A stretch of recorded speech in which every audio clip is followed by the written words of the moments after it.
जिस तरह हरीश रावत है, उन्होंने भी कहा है कि हम भी बिजली फ्री देंगे। पहले क्यों नहीं दी? हमने तो दिल्ली में करके दिखाया। दिल्ली मॉडल यहाँ कैसे आप ला सकते हैं? दिल्ली में ठीक किए, उससे सीख के यहाँ भी ठीक करेंगे। कितने सीट जीते आम आदमी पार्टी? पूर्ण बहुमत आएगा।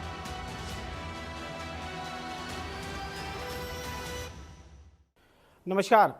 उत्तराखंड भले ही एक छोटा प्रदेश हो, लेकिन तमाम राजनीतिक दलों की नजरें इस प्रदेश पर हैं और यही कारण है कि आम आदमी पार्टी भी यहाँ पर एक तीसरे विकल्प के तौर पर सामने आई है। मेरे साथ बातचीत के लिए मौजूद है आम आदमी पार्टी के सुप्रीमो अरविंद जी और दिल्ली के मुख्यमंत्री भी हैं। मेरे साथ कर्नल अजय कोठियाल साहब है, जो कि सीएम कैंडिडेट है उत्तराखंड में। अरविंद जी, पहले देखा जाए, दिल्ली के बाद आपने उत्तराखंड की तरफ रुख किया है, तो आपकी नज़रों में 70 सीटों की कितनी अहमियत है?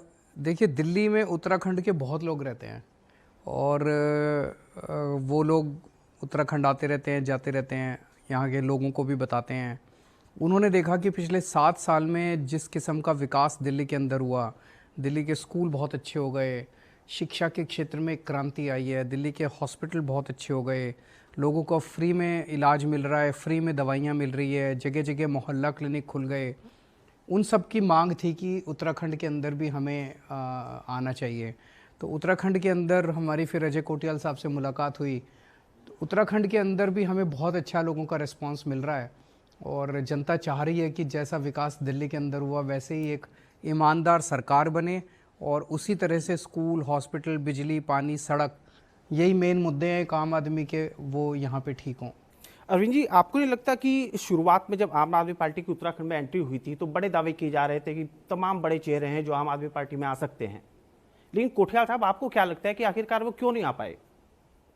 मेरे को तो ये लगता है कि सबसे जो बड़े चेहरे हैं ना, वही आम आदमी पार्टी में आ रहे हैं। पुराने घिसे पीटे चेहरों को क्या करना है? उनको तो एक पार्टी में रहते हैं तो वो पार्टी भगाने की कोशिश करती है, उन्हें टेंशन रहती है हम जनता के सामने कैसे जाएंगे। तो बड़े चेहरे थोड़ी हैं, वो तो घिसे पीटे हैं। आप यहाँ पे देखिए, कॉलेज के प्रेसिडेंट हैं, छात्र यूनियन के लड़के हैं, वो इलेक्शन लड़ रहे हैं, युवा लड़कियाँ हैं, वो इलेक्शन लड़ रही हैं। अगर कोई पुराना बिजनेस वाला है लेकिन लड़का है, आंदोलनकारी है, वो इलेक्शन लड़ रहा है। तो असली चेहरे तो यही हैं। उत्तराखंड तो इसीलिए बना था। यूपी वालों को यहाँ पे रख करके, जो गढ़वाल कुमाऊँ के जो होते थे, उनसे जो भ्रष्ट यूपी से भ्रष्टाचार सीख करके अभी तक यहाँ पे बर्बाद कर रहे हैं उत्तराखंड को, उनको करना चाहिए कि उत्तराखंड के जो नए रौनक है उनको लेकर के आना चाहिए। तो असली चेहरे तो हमारे पास में हैं जो आ रहे हैं सामने। आज उत्तराखंड एक फ्रेश पार्टी मांग रहा है, फ्रेश चेहरे मांग रहा है, फ्रेश आइडियाज़, फ्रेश ऊर्जा। तो हमारे फ्रेश कैंडिडेट हैं सीएम के चेहरे के, नई पार्टी है, नए चेहरे हैं, नई सोच है। लेकिन आप ये देखिए, क्योंकि हम पहाड़ के लोग हैं तो कई मिथ्याएं भी मानते हैं ना।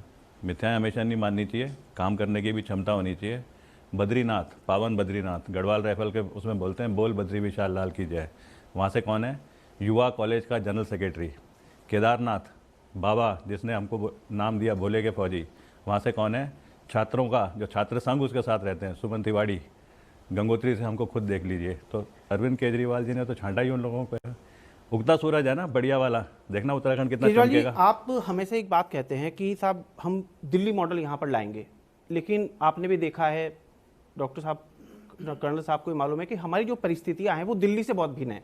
जो भौगोलिक स्थिति है, आप वाकिफ़ हैं, आप खुद पहाड़ में रहे हैं, केदारनाथ में रहे हैं, तो दिल्ली मॉडल यहाँ कैसे आप ला सकते हैं? नहीं, दिल्ली मॉडल नहीं, कहने का मतलब ये है, दिल्ली में स्कूल ख़राब थे, यहाँ भी स्कूल ख़राब हैं। दिल्ली में ठीक किए, उससे सीख के यहाँ भी ठीक करेंगे। मैं ऐसा, यहाँ के स्कूल ख़राब हैं, उनकी अपनी प्रॉब्लम्स हो सकती हैं। तो दिल्ली में जैसे हमने इतने सारे काम किए क्योंकि हमारी नीयत साफ़ थी, ऐसे ही यहाँ पे उत्तराखंड की अपनी समस्याएं हैं, उनका भी समाधान करेंगे क्योंकि हमारी नीयत साफ़ है। आपने दौरा किया, वर्चुअल बैठ के भी आप लोगों ने की है, कुमाऊं के अंदर भी आपकी रैली रही, क्या माहौल आप लोगों को लग रहा है? बहुत अच्छा है, लोगों का बहुत समर्थन मिल रहा है। लोग एक ही चीज़ पूछ रहे हैं, लोग पूछ रहे हैं कि जी हम कांग्रेस को क्यों वोट दें। कांग्रेस ने तो अभी तक अपना एजेंडा बताया ही नहीं है, कांग्रेस का कोई एजेंडा ही नहीं है। हम बीजेपी को क्यों वोट दें? बीजेपी ने 5 साल ख़राब कर दिए, टोटल 10 साल उनको दिए, 10 साल ख़राब कर दिए, और अब बीजेपी के पास कोई एजेंडा नहीं है कि अगले 5 साल क्या करेंगे।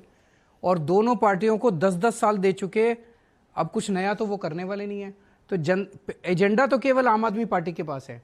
हम कह रहे हैं, केवल आम आदमी पार्टी कह रही है कि हमें एक मौका दो, हम स्कूल ठीक करेंगे, अस्पताल ठीक करेंगे, गांव-गांव के अंदर स्वास्थ्य सेवाएं पहुंचाएंगे, गांव-गांव के अंदर शिक्षा पहुंचाएंगे, बच्चों को रोजगार देंगे, बेरोजगारी भत्ता देंगे, महिलाओं को हजार हमारा इतना अच्छा एजेंडा है उत्तराखंड के लिए। और किसी की पार्टी के पास कोई सोचता ही नहीं उत्तराखंड वालों के लिए। वो तो सत्ता का नंगा नाच चल रहा है वहाँ पे, केवल लूटने के लिए उनको एक मौका चाहिए कि इन्होंने लूट लिया। आपके पास क्या मैकेनिज्म है, क्या है उत्तराखंड को लेकर आपकी सोच? मैंने अभी बताया किस तरह शुरुआत करेंगे? स्कूल ठीक करेंगे, हम अस्पताल ठीक करेंगे, गांव-गांव के अंदर स्वास्थ्य सेवाएं ले जाएंगे, महिलाओं को हजार रुपए देंगे, रोजगार देंगे। सैनिकों के लिए हमने एजेंडा दिया है कि जितने सैनिक रिटायर होकर आएंगे उनको सरकारी नौकरी में रखा जाएगा। काफ़ी चीज़ें हम लोगों ने उत्तराखंड के बारे में बताई हैं। अरविंद जी, कहा यह भी जा रहा है कि आप फ्री की चीज़ों पर बहुत फोकस रहता है आपका, जबकि उत्तराखंड के लोग बड़े स्वाभिमानी लोग हैं, फ्री को तो लेना चाहते ही नहीं। वो आप कह रहे हैं कि बिजली फ्री देंगे। जो पैसा, मैं आपसे जैसे एक प्रश्न पूछना चाहता हूँ, उत्तराखंड के ऊपर 72,000 करोड़ का कर्जा है। बिल्कुल। ये कर्जा कैसे चढ़ा? पिछले 21 साल में ये कर्जा चढ़ा है। 21 साल में ना तो कोई स्कूल बना नया, ना कोई अस्पताल बना, ना कोई सड़क बनी, ना कोई डिस्पेंसरी बनी, ना कोई नया कॉलेज बना, ना कोई यूनिवर्सिटी बनी। ये 72,000 करोड़ रुपए का कर्जा आखिर इन पार्टियों ने उत्तराखंड पे कैसे चढ़ा दिया? कहाँ खर्च किया इन्होंने? ये सारा पैसा ये ले गए, इनकी जेब में गया है, ये सारा इनके स्विस बैंकों में गया है।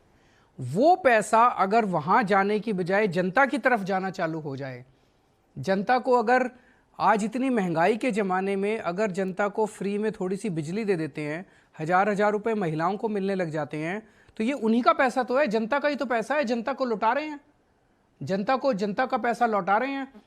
अगर कोई मंत्री, जितने ये मंत्री हैं, इनको 4-4 हजार यूनिट बिजली हर महीने फ्री मिलती है जनता के पैसे से।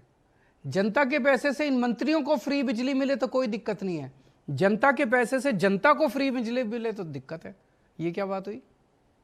अगर मैं अच्छे स्कूल बना के गरीबों के बच्चों को अच्छी शिक्षा देता हूं और फ्री शिक्षा देता हूं, इससे बड़ा राष्ट्र निर्माण का क्या काम हो सकता है? अगर मैं अच्छे अस्पताल बना के वहां पे गरीबों को फ्री इलाज करता हूं, इससे अच्छा राष्ट्र निर्माण का काम क्या हो सकता है? ये तो जनता का ही पैसा है ना, जनता पे खर्च कर रहे हैं। मैं स्विस बैंक में नहीं ले जा रहा, मैं लूट नहीं रहा, मैं अपनी प्रॉपर्टी नहीं खरीद रहा। जनता का पैसा जनता पे खर्च कर रहा हूं, उनके विकास के लिए, उनके स्वास्थ्य के लिए। फोकस भी आप कर रहे हैं, तो आप ये बताइए, जिस तरह हरीश रावत है, उन्होंने भी कहा है कि हम भी बिजली फ्री देंगे। पहले क्यों नहीं दी? आपके बात कही उन्होंने ये बात, क्यों? और बाकी राजस्थान में क्यों नहीं दी? वहां भी उनकी सरकार है। पंजाब में क्यों नहीं दी? पंजाब में भी उनकी सरकार है। छत्तीसगढ़ में क्यों नहीं दी? वो तो कह छत्तीसगढ़ रहे में कि उनकी चुनाव है, चुनाव के समय अरविंद जी ने भी बोला, तो हम भी कोशिश कर रहे हैं। हमने तो दिल्ली में करके दिखाया, दिल्ली में दे के दिखाया, वो भी राजस्थान में कर दें, फिर आके यहाँ पे कहें। अभी तो लोग कहेंगे झूठ, हरीश रावत जी झूठ बोल रहे हैं अभी चुनाव के टाइम में, केजरीवाल की नकल कर रहे हैं। अरविंद जी, एक बड़ी ऐतिहासिक सीट है जहाँ से हैं गंगोत्री, और होता आया कि जो भी वहाँ से जीता सरकार उसकी ही बनी। क्या माहौल आपको दिखाई दे रहा है वहाँ पर? अभी कुछ दिन पहले बर्फ़ पड़ रही थी, तो कई जगह हम जा रहे थे, गाड़ी को धक्का मारना पड़ रहा था। तो पता है क्या हो रहा था? एक जगह है चौरंगी खाल, हमने क्रॉस करना था चौरंगी खाल को, लेकिन अचानक बर्फ़ पड़नी शुरू हो गई। तो पहले तो हम सब ने धक्का मारा, क्योंकि हम भी ये लेके चलते हैं कि ऐसे चैलेंजेस तो लेने चाहिए। लेकिन एक स्टेज ऐसी आ गई, हमने कहा चलो गाड़ी वापस घुमा लेते हैं। अचानक देख रहे हैं दौड़ करके आ रहे हैं दूसरी साइड से लोग बेलचा लेकर के, सर आपकी गाड़ी को लेने आ रखे हैं। ऐसी वाली सोच मिल रही है। महिलाएं काम छोड़ करके आकर के हमें पिठाइयाँ लगा रही हैं, आकर के हमसे बात कर रही हैं कि वो जो अरविंद केजरीवाल का साइन है ओरिजिनल है ना? मैंने कहा हाँ। मैंने क्यों पूछ रहे हो? कहते ये वाली चीज़ पक्का मिलेगी फिर तो हमको। जनता ऐसी बात कर रही है। अगर ऐसी बात कर रही है तो मेरे को दिखता है कि गंगोत्री की जनता ये बोलने की कोशिश कर रही है कि कर्नल बुला, कर्नल कोठियाल, कर्नल भैजी, आप ना छोड़ो यहाँ पे गंगोत्री को। आपको केजरीवाल जी ने बहुत बड़ी जिम्मेवारी दी है, जनता आपसे उम्मीद करती है, आप ना और जगह जाके कैंपेनिंग करो, यहाँ गंगोत्री को तो हम वैसे ही देख लेंगे। तो ये वाली चीज़ चल रही है। तो मेरे ख्याल से ये तो सबसे बढ़िया ह्यूमन जानकारी। बूढ़ी अम्मा मिली इनको, उसके बेटे ने उस अपनी पहली तनख्वाह उसको भेजी थी, उन्होंने इनको गले लगा लिया और उसमें से 2100 रुपये अपने दे दिए इनकी जेब में। अब 2100 रुपये तो मेरे ख्याल से बहुत होते हैं 2100 रुपये। तो 2100 रुपये तो कोई कम एक मिठाई बात नहीं और होती। भी मैंने ये महसूस किया है कि खासकर जो मैदानी जिले हैं, अगर वहां पर आम आदमी पार्टी के वर्कर जा रहे हैं, कॉलोनी में जा रहे हैं, बस्तियों में जा रहे हैं, तो वहां पर जो राजनीतिक दल हैं, जो आपके विरोधी हैं, वो उनको वहां से भगाने का काम कर रहे हैं। क्योंकि वो कैसे देख रहे हैं डरे इसको? हुए हैं वो लोग। अगर उनको डर नहीं होता तो वो कहते यार इनका कुछ है ही नहीं, इनको करने दो जो कर रहे हैं। उनको आज दूसरी राजनीतिक पार्टियों को यही डर है कि आम आदमी पार्टी अकेली पार्टी है जो कह रही है कि हम ईमानदार सरकार देंगे, हम तुम्हें बिजली देंगे, हम तुम्हें पानी देंगे, हम तुम्हारे बच्चों के लिए स्कूल खोलेंगे, हम गांव-गांव के अंदर स्वास्थ्य सेवाएं पहुंचाएंगे। बाकी कोई पार्टी ये नहीं करती, और उनके अंदर तो ये कहने का भी हिम्मत नहीं है, कहने का भी दम नहीं है। आज हरीश रावत साहब से पूछो भाई स्कूल क्यों नहीं खोले तुमने 10 साल में, गांव-गांव के अंदर स्वास्थ्य सेवाएं क्यों नहीं पहुंचाई। धामी साहब से पूछो कि तुम्हारी पार्टी ने 10 साल में क्या किया। हरीश जी तो कह रहे हैं आप बीजेपी के लिए काम कर रहे हैं, बी पार्टी हैं आप। हम स्कूल बना रहे हैं तो बीजेपी के लिए बना रहे हैं, ये उनका अस्पताल वो तो कुछ भी कहते रहते हैं हरीश रावत जी। बताओ, हम स्कूल बना रहे हैं तो उसमें सबके बच्चे पढ़ेंगे, कांग्रेसियों के बच्चे भी पढ़ेंगे, भाजपा वालों के भी बच्चे पढ़ेंगे। हम राष्ट्र निर्माण का काम कर रहे हैं, हमें राजनीति नहीं आती। ये तू मैं वाली राजनीति है, रावत साहब ने मेरे को कुछ कह दिया, फिर मैं कुछ कह दूं, फिर वो कुछ कह देंगे, इसमें क्या रखा है। हरीश जी जनता का आप भला थोड़ी है। भ्रष्टाचार पे लगातार चोट करते हैं। उत्तराखंड में भ्रष्टाचार के कई मामले सामने आए हैं, चाहे वो कुंभ का हो, वैक्सीनेशन वाला मामला रहा हो, पीडब्ल्यूडी में बड़े घोटाले हैं, केदारनाथ में कर्नल साहब खुद रहे थे, किस तरह की चीज़ें वहाँ पर रही हैं। तो भ्रष्टाचार रोकने के लिए किस तरह की आपकी एक खास रणनीति है जो आपने दिल्ली में भी उसका प्रयोग किया, वो मैं थोड़ा सा जानना चाह रहा हूँ, क्योंकि लगातार आपकी चोट भ्रष्टाचार पर है। पहली बात तो ये कि इन दोनों पार्टियों ने 20 साल रल मिल के काम किया है। आज बीजेपी की सरकार है तो कांग्रेस उनके ऊपर भ्रष्टाचार के आरोप लगाती है। जब कांग्रेस की सरकार थी, बीजेपी वाले भ्रष्टाचार के आरोप लगाते थे। तो अब बीजेपी की सरकार आई, इन्होंने कितने कांग्रेसियों को जेल भेजा? एक को भी नहीं भेजा। और जब कांग्रेस की सरकार आएगी वो भी बीजेपी, तो दोनों एक दूसरे को प्रोटेक्ट करते हैं। जब दोनों लूटते हैं, मिलके लूटते हैं, दोनों एक दूसरे को प्रोटेक्ट करते हैं। दूसरी चीज, आम आदमी पार्टी अकेली पार्टी है आज पूरे देश के अंदर, और मैं तो कहूँगा शायद आज़ाद भारत के अंदर 1947 के बाद से अकेली सबसे ईमानदार पार्टी आम आदमी पार्टी है। दिल्ली के अंदर करके दिखाया, ईमानदार सरकार दी है। एक नए पैसे का मोदी जी ने मेरे ऊपर इनकम टैक्स की रेड कराई, ईडी की रेड कराई, दिल्ली पुलिस की रेड कराई, सीबीआई की रेड कराई, कुछ नहीं मिला मेरे पास। तो इतना कट्टर ईमानदार पार्टी कौन सी है बताओ? कोई नहीं है। और ईमानदारी की वजह से इतना पैसा बचता है सरकार के अंदर, जिसकी वजह से हम लोगों के काम कर पा रहे हैं। उत्तराखंड में सत्ता में आती है तो ऐसे नेताओं के खिलाफ या अधिकारियों के खिलाफ कोई ठोस कार्रवाई जरूर होगी। एक एक पैसे का हिसाब होगा। जिन जिन लोगों ने उत्तराखंड को लूटा है, उत्तराखंड कितने संघर्ष के बाद अलग राज्य बना, जिन लोगों ने जनता का पैसा लूटा है उनसे पैसा रिकवर किया जाएगा, उनको सख्त सजा दिलवाई जाएगी।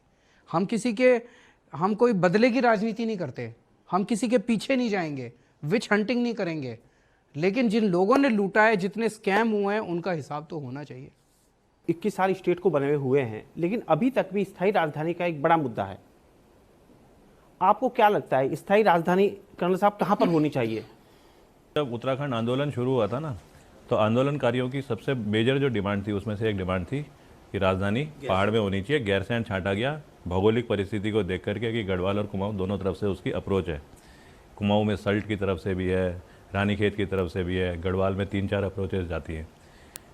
बीच में सरकार ने गेम खेले, ऊपर जाने की कोशिश नहीं करी। किसी ने कारण दिया होगा, जो मैं समझता हूँ कि वहाँ पानी की प्रॉब्लम है, किसी ने वो दिया होगा सड़कें वहाँ पे जगह नहीं है इतनी। तो अगर ये गेम खेलने के बाद उन्होंने राजधानी तो कर दी देहरादून, लेकिन फिर जनता को लुभाने के लिए बीच बीच में करते हैं कि कोई बोलता है शीतकालीन यहाँ पे सदन कर लो, कोई कहता है ग्रीष्मकालीन कर लो, कोई कहता है विंटर में होगी यहाँ पे राजधानी, कोई कहता है समर में होगी। हम तो कहते हैं राजधानी तो होनी गैरसैंण में चाहिए थी, आम आदमी पार्टी उसे करेगी, लेकिन साथ में हम उसकी तैयारी भी कर रहे हैं, मॉडल बना रहे हैं, प्लानिंग कर रहे हैं। प्लान तरीका क्या है? बड़ा सिंपल है। हमें पता है राजधानी अगर ऊपर जाएगी तो कौन कौन से विभाग होंगे जिनको ऊपर जाना चाहिए। सचिवालय ने जाना है, पुलिस हेडक्वार्टर ने जाना है, स्वास्थ्य ने जाना है, शिक्षा ने जाना है, पीडब्ल्यूडी ने जाना है। ये सारे विभागों की एक लिस्ट बनाई जाए, जो हमने शुरू कर दी है। प्रायोरिटी करी जाए कौन से सबसे नज़दीक होने चाहिए। फिर उसके बाद गैरसैंण, भरारीसैंण उस जगह को देखा जाए, और उसके 30 किलोमीटर के दायरे में पूरे इलाके में जो सड़कें हैं, जो जगह है, उसमें देखा जाए कौन सी प्राइवेट लैंड है, कौन सी राजस्व की है, कौन सी फॉरेस्ट है, जहाँ पे कि आप कंस्ट्रक्शन कर सकते हो। उसके बाद देखो कि गैरसैंण के पास क्या होना चाहिए। गैरसैंण में सचिवालय होना चाहिए, सचिवालय के साथ पुलिस हेडक्वार्टर होना चाहिए। उसके पास कौन से होंगे? 30 किलोमीटर के एरिया में ग्वालदम तक, आदिबद्री तक, कुमाऊं तक, सल्ट तक जो रास्ते जाते हैं, उनमें डिपार्टमेंट बनाने के लिए जगह, और फिर उसका फाइनेंशियल इम्प्लीकेशन, फिर उसके बाद में टाइम प्लान कैसे ऊपर जाए, राजधानी बन जाएगी, कुछ मुश्किल ही नहीं है।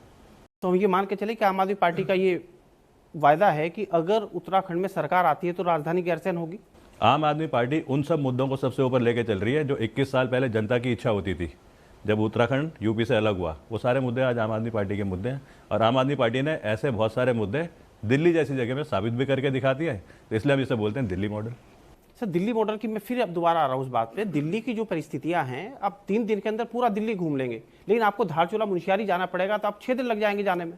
अच्छा है, दिल्ली में तो टूरिज्म नहीं होता, या तो 6 दिन में आप 600 लोगों को टूरिज्म में भेज सकते हो। उसका एडवांटेज देखो ना। अगर हम बोलें कि शिक्षा की बात है, शिक्षा में क्लास में पढ़ाने वाला सबसे ज़्यादा ज़रूरी क्या चीज़ है? टीचर अच्छा होना चाहिए, उसको टीचिंग कैपेबिलिटी अच्छी होनी चाहिए, उसकी ट्रेनिंग होनी चाहिए। उसके बाद में ये इंफ्रास्ट्रक्चर अच्छा होना चाहिए जिसमें सब चीज़ें आती हैं, फर्नीचर। फिर उसके बाद में फिजिकल स्टैंडर्ड्स के लिए कोई चीज़ें होनी चाहिए। अगर वो दिल्ली में हो सकती हैं तो यहाँ पे कोई ऐसा थोड़ी है कि पहाड़ पे जा करके नहीं हो सकती। कोई तो चीज़ें तैयार करनी है। ये होगा दिल्ली में 4 मंजिल में बनेगा स्कूल, यहाँ पे शायद 2 मंजिल में बनेगा। हो सकता है कि दिल्ली में हॉस्टल की ज़रूरत ना हो, यहाँ पे शायद हॉस्टल लगाने की ज़रूरत हो। दिल्ली में हो सकता है एक ही बस चलती हो लेने के लिए, यहाँ पे छोटी छोटी बस 4 अलग अलग घाटियों से एक जगह लेकर के आएंगी। अरविंद जी, आपने भी आध्यात्मिक राजधानी बनाने की बात कही है उत्तराखंड को। देखिए, इससे हजारों जॉब्स पैदा होंगे आध्यात्मिक राजधानी से। इसको क्रिटिसाइज किया जा रहा है और इन्होंने इसके ऊपर काफ़ी काम किया है। ये थोड़ा सा एक्सप्लेन करेंगे। मतलब हमारी जो संस्कृति है पहाड़ की, बचपन से हमें सिखाया जाता है कि कैसे तुम सुबह उठोगे तो एग्ज़ाम देने जा रहे हो, थोड़ी सी मलाई खाओगे, एक गुड़ लेकर के जाओगे। इस तरीके की हमारे सिस्टम में है। यहाँ पे सिस्टम ऐसे होते थे कि गांव में शाम के टाइम पे सारे चूल्हे बंद हो जाते थे, लेकिन एक घर का चूल्हा जला रहता था। क्यों? अगले दिन सुबह सबको पता है आज अजय कोठियाल के घर का चूल्हा जला हुआ है, कल उसके बाद में आपके घर का चूल्हा जला होगा। तो आज जब रात को चूल्हे बंद होंगे तो अगले दिन सुबह सुबह ना सब गांव वाले आएंगे, एक एक अंगारा मेरे से लेके जाएंगे और उससे चूल्हा शुरू होगा। माचिस की ज़रूरत ही नहीं है।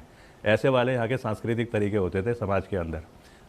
अगर हम बोलते हैं आध्यात्मिक राजधानी, तो हम उसमें बोल रहे हैं बद्रीनाथ तो एक मंदिर है, लेकिन पंच बद्री है, खाली 4 धाम यात्रा थोड़ी है। हम तो बोलते हैं ये अपना बद्रीनाथ सर्किट भी एक अलग एक उसमें फीलिंग है। बद्रीनाथ सर्किट में हम शामिल करते हैं एडवेंचर टूरिज़्म को भी। हम लेके जाते हैं बद्रीनाथ से थोड़ा सा आगे सतोपन ग्लेशियर है, जहाँ से अलकनंदा नदी निकलती है। नहीं, वो तो टूरिज्म सेक्टर आपने पूरा मुझे समझाया। मैं ये आध्यात्मिक टूरिज्म एक ही मान के चलिए, क्योंकि जब अध्यात्म के लिए आता है तो फिर घूमता भी है। इसमें उत्तराखंड के चप्पे चप्पे में अध्यात्म बसा हुआ है, लेकिन इसको प्रॉपरली पूरी दुनिया को बताया नहीं गया है। अगर इसको पूरी दुनिया को ठीक से बताया जाएगा तो और बहुत सारे टूरिस्ट यहाँ आएंगे।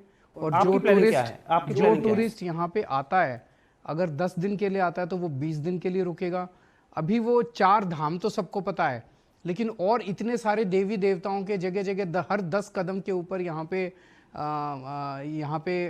हर उत्तराखंड की गाथाएं हैं कि बहुत बड़े स्केल के ऊपर टूरिज्म को बढ़ावा दिया जा सकता है। केजरीवाल साहब, आप यहाँ पर आए, तमाम नेताओं से भी आपने एक तरह से चुनौती उनको दी थी कि बातचीत करें, लेकिन वो सामने नहीं आए। जैसे हमारे बीजेपी के अध्यक्ष थे मदन कौशिक, आपके उप मुख्यमंत्री साहब से उनकी बातचीत रही लेकिन वो हो नहीं पाई। तो आपको क्या लगता है कि आम आदमी पार्टी के बड़े नेताओं, आप हो गए, आपके उप मुख्यमंत्री हो गए, और राजनीतिक सीधे संवाद क्यों नहीं करना चाहते? उन्हीं से पूछो। वो हम तो कहते हैं भाई आओ डिबेट करो। अब धामी साहब इनके साथ डिबेट कर लें उत्तराखंड के विकास के लिए, हरीश रावत जी डिबेट कर लें इनके साथ उत्तराखंड के विकास के लिए। हम तो तैयार हैं। हमने तो बोला था कि वो क्यों नहीं कर रहे? करें। वो उनके पास जवाब नहीं है। क्या लगता है, हम उनसे विश्वास की कमी है उनके अंदर? हम उनसे पूछ, वो जवाब दे ही नहीं सकते। वो जनता के वो कैसे क्या जवाब देंगे जब आप उनसे पूछेंगे जी रावत साहब, धामी साहब, ये बताइए 72,000 करोड़ रुपए का कर्ज कैसे चढ़ा, कहाँ गया ये पैसा? उनके पास जवाब है? वो क्या जवाब देंगे जब आप उनसे पूछेंगे जी 10-10 साल दोनों ने सरकार चलाई, बताइए गांव-गांव के अंदर स्वास्थ्य सेवाएं क्यों नहीं पहुंची? जवाब है? आप उनसे पूछेंगे सरकारी स्कूलों का इतना बदहाल क्यों है? उनके पास जवाब है? उनके पास जवाब ही नहीं है। केवल और केवल अब कांग्रेस कह रही है भाई 5 साल इन्होंने लूट लिया, अब हमारी बारी है, अब हमें वोट दो। धामी साहब कह रहे हैं भाई अभी तो मेरे को 6 ही महीने हुए हैं, अभी तो थोड़ा दिन और करने दो। इनके पास कोई एजेंडा नहीं है, केवल और केवल उत्तराखंड को लूटने का इनका एजेंडा है। कितने सीट जीत रही है आम आदमी पार्टी? पूर्ण बहुमत आएगा, आना चाहिए। कम आया तो किसी और को समर्थन देंगे? देखते हैं 10 तारीख को क्या परिस्थितियां बनती है। 11 को फिर मिलेंगे आपसे एक और फिर भी इंटरव्यू। जो मान लिया कम आते हैं तो किसी और को समर्थन? तो फिर आपके साथ 11 तारीख को इंटरव्यू करेंगे ना, अभी मैं क्या बताऊं, अभी तो ये थ्योरेटिकल क्वेश्चन है। और वैसे भी अभी तो जनता की आवाज़ को लेके चलना चाहिए। जनता की आवाज़ तो दिखा रही है कि किस प्रकार से बीजेपी और कांग्रेस के बीच में एक तीसरा विकल्प आम आदमी पार्टी को देख करके डिटेल में महिलाएं और युवा, ex serviceman, x paramilitary forces के लोग जुड़ रहे हैं। तो उसमें तो शंका की भाषा तो हमें करनी नहीं है। केजरीवाल एक लास्ट सवाल आपसे, आपको लगता है कि जो करिश्मा दिल्ली के अंदर किया आपने इन 5 राज्यों में भी कर पाएंगे? जनता करती है जी करिश्मा। हमारा मकसद सत्ता पाना नहीं है, हमारा आपको भी तो कुछ उम्मीद लगी होगी ना, जब तो आप लोग इतनी मेहनत कर रहे हैं। उम्मीद है तभी तो हम चारों तरफ जा रहे हैं। हमारा मकसद है ये बताना कि 70 साल में हम लोगों को जानबूझ के अनपढ़ और गरीब रखा गया। अगर 7 साल में दिल्ली बदल सकती है तो उत्तराखंड भी बदल सकता है 5 साल में, तो फिर गोवा भी बदल सकता है, पंजाब भी बदल सकता है। इन्होंने जानबूझ के हम लोगों को गरीब रखा है, अनपढ़ रखा है। या तो ये लोग कर दें, नहीं तो जनता फिर आम आदमी पार्टी को लेके आएगी, आज नहीं तो कल लेके आएगी। अरविंद जी और कोटाल साहब, बहुत बहुत धन्यवाद आपका। नमस्कार।